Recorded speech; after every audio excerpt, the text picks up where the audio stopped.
Kulungan ng bagsak ng isang street-level individual matapos itong madakip ng mga otoridad sa drug bypass operation sa Pabia, Iloilo. Narito ang report ni Patrolwoman Charmaine Balunsat. Arestado ng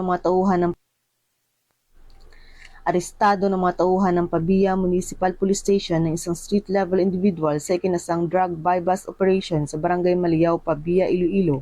Ito lamang 31 ng Mayo taong kasalukuyan. Kinilala ang suspect na si alias Toto, 25 taong gulang, walang asawa, walang trabaho, na italang street-level individual at residente ng La Paz, Iloilo City. Dahil sa pagtutulungan ng Pabia Municipal Police Station kasama ang 4th Special Operation Unit at PNP Maritime Group, naresto ang suspect at nakumpiska ang 7 heat cell sachet ng hinihinalang shabu na tumitimbang ng humigit kumulang 40 gramo na nagkakahalaga ng 272,000 pesos, 6,800 pesos na bypass money at iba pang non-drug items.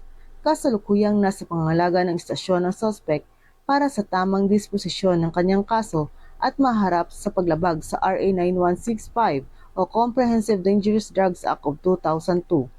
Hindi tumitigil ang kampanya ng Iloilo PNP sa pagsugpo ng iligal na droga sa buong syudad upang mapanatili ang katahimikan sa buong rehiyon.